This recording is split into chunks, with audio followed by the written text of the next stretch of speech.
So I had to share this fun little project that I've been making this year for my friends and family for their little stocking stuffer. Every year I do a homemade gift for a big group of girlfriends at work and then my family. So this year it is a Bowl Koozie. And so it just takes a couple of scrap fabrics, a little bit of cotton batting, and not very much time, and you have this really cute project. So your bowl will fit down in here. I don't have a bowl here, but we're gonna pretend like this is my soup, okay? So look how cute that is. And it's just a really affordable, fun little gift to let someone know you care about them without spending too much money or time on their present. So let's get started on this. Bowl Koozie, you are going to need 2 10-inch squares. And so in our classroom, I have some scrap fabric that you'll use. We don't want to cut into our yardage in the bins. We want to keep the fabric that has the selvages still on it for other projects, and we want to use up the scraps for this. So I need 2 coordinating fabrics that are 10 inches square, or you could use the same fabric for both the front and back of your koozie, but I like to use 2 different ones. And then you need 2 10-inch squares of the 100% cotton thin batting. And this is what the package looks like if you go out to buy your own. It just needs to be a nice thin 100% cotton, okay? I get this at Joann's. So what you're gonna start with is one of your quilt batting squares with one of your fabrics, and you're just gonna lay them right on top of each other. And then now when I'm making these at home and I'm making a whole bunch of them, I actually don't take the time to draw a line on them. But for you, if you've never made one before, it's not a bad idea to take a fabric marking pen, or a chalk or something that's going to erase, and lay your ruler on the diagonal and just draw an X going from corner to corner, and that will be your stitch line, okay? So we're not gonna talk about seam allowance on this, because what you'll be doing is your needle will just go directly down the center diagonally, okay? So you'll take care of that on this piece, and then you'll do the exact same thing on your other square. So I'm just gonna go to the machine and sew an X from corner to corner. All right, so we have gone ahead now and stitched that X across just to help you see it a little easier maybe from the back side. You see it's just a straight stitch from diagonal to diagonal. And now what you're going to do is you're going to take your piece and you're going to turn it with right sides touching, just fold it in half, okay?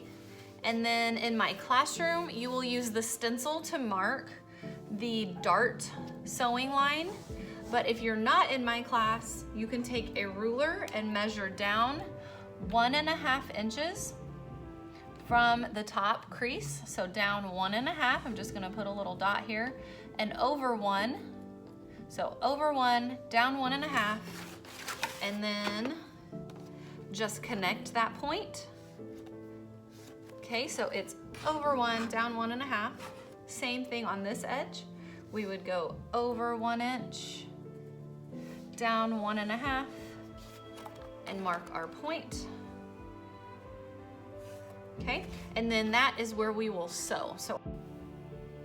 Okay, so in my class, you will have access to a little stencil or a pattern. And what I'm gonna do is just trim off the corners where it says dart line. And what that's doing is just marking the same thing that you would have done on using the marker and the ruler.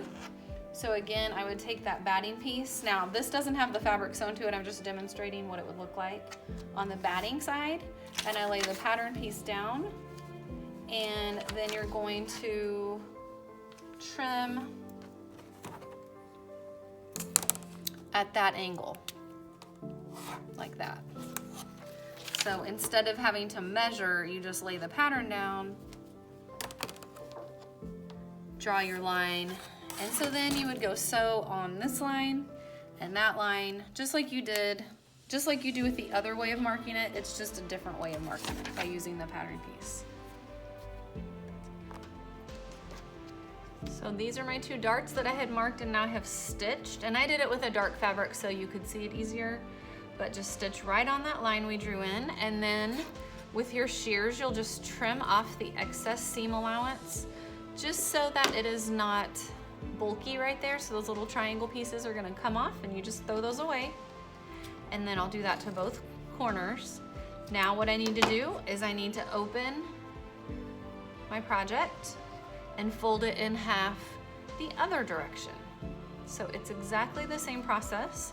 Now I'm marking the darts for here and here. Same thing, if I don't have the stencil in class, I will just mark 1 inch over and 1.5 down, 1 over and 1.5 down.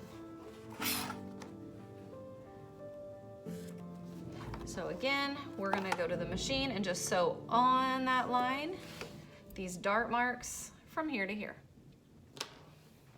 Now I have gone ahead and sewn the other 2 points here, and so we're just gonna take and trim off the excess seam allowance there and there, and what you'll end up with is a piece that looks like this. Okay, and so then now we go to our other piece, the coordinating piece, and do the exact same thing. So I already did that. I just darted the corners, folded and did the darts on these corners, and so now all I have to do is just trim those little triangles off. And again, we trim those off just because if you didn't, you'd have way too much bulkiness. It's too thick, because you're gonna end up sewing these 2 pieces together next. All right, so we're almost done actually. This is a pretty quick project. So what I'm gonna do is I'm gonna take this one, and it doesn't matter which one, I'm gonna take one of them and I'm gonna flip it so that it's right side out. Okay, and I'm gonna open this one so it's just sitting normal, and I'm gonna sit this one down inside of that one. So now they have right sides touching, and that's really important because when we sew this, we want them to be right side out when we finish. So we wanna make sure that right now at this phase, they are right sides together, and we'll have an opening that we'll use to flip it inside out. So you can either use pins or clips to do this. I really like clips.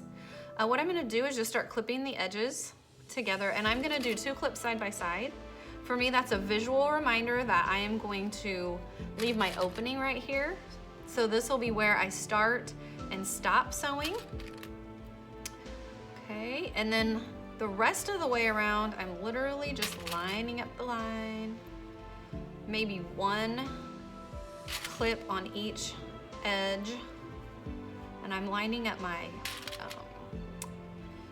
pinked edge of the fabric. It's kind of a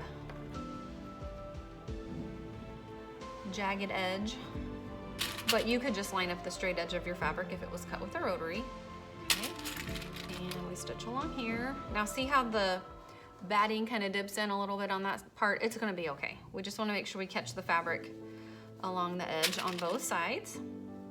Okay, so it's all clipped together, and we're gonna head over to the sewing machine and sew that, again, leaving this opening.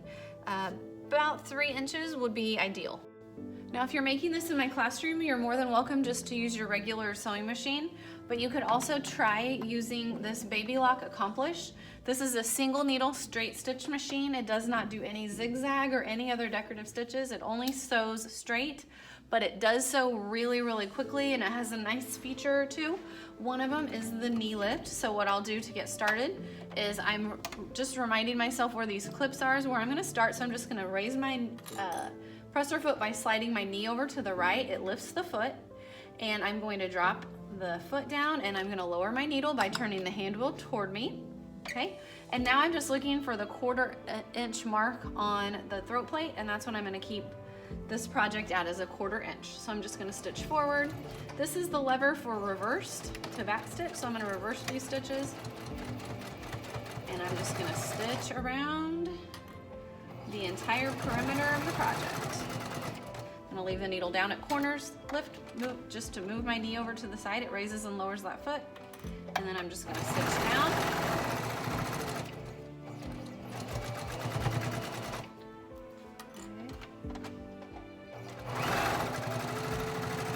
Needle down at the corner, pivot, turn, and stitch straight.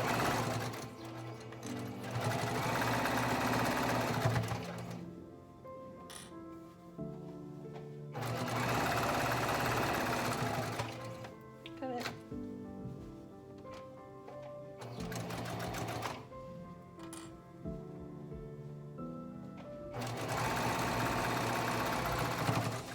All right, so we're coming back to the corner where we're gonna finish out. So I'm gonna sew straight until I get to the corner. I am gonna go ahead and pivot, turn, and I wanna put in several stitches right here so I do have a nice corner to work with. Okay, and then I'm gonna reverse. And this machine also has a really nice feature of the scissors, so I scissor cut it, and then we are done sewing. So if you can kind of see there, there's a 1/4 inch seam all the way around.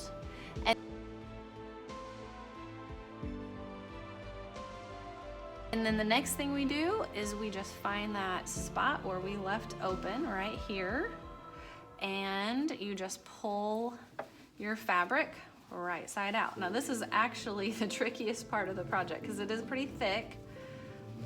So you'll have to reach in there and pull the project out through the opening. Once you get it started, it's not too bad.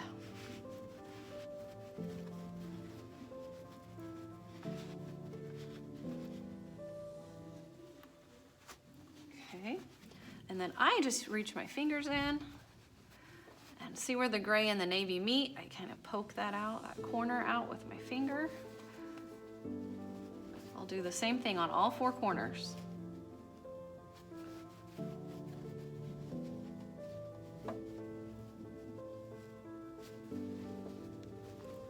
And this one. Okay, so now we are almost finished. You'll want to go to the iron and press this so it lays really flat, and then press the opening in like that so that we can stitch that closed with our top stitch. I went ahead when I was pressing it and I just used a couple clips to keep that folded edge tucked in, and I'm actually going to start sewing right there. And you just want to make sure that you get close enough to the edge that it catches that opening. So I'm going to do a top stitch of 1/8. So I'm just going to use the edge of my foot here. On this machine, it has a 1/8 of an inch presser foot on right now, but on your machine, you would just, if you're using your regular sewing machine, a 1/8 of an inch top stitch like we've done on so many projects before. And I'm just going to get started. I'm going to reverse. And I don't even quite do a pivot at the corners. I just kind of curve it around, but if you need to pivot it to lift your foot, that's fine. And we just keep it going along the edge. Again, as I get to the corner, I just kind of curve it around. Whatever you need to do, I'll show you what it would look like to pivot. Okay, so if I pivot, I'm going to get to the corner, leave the needle down, and just raise my foot and turn. I've been just kind of curving it around. And either way works.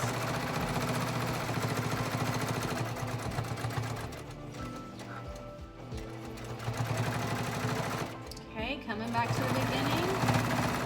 So I'm just going to meet back up where I originally started sewing and backstitch again, cut my threads, and I am finished. Okay, totally completed bowl koozie. Now you put a soup bowl in there and sit on the couch while you're watching your movies, and you have that nice cozy little bowl koozie.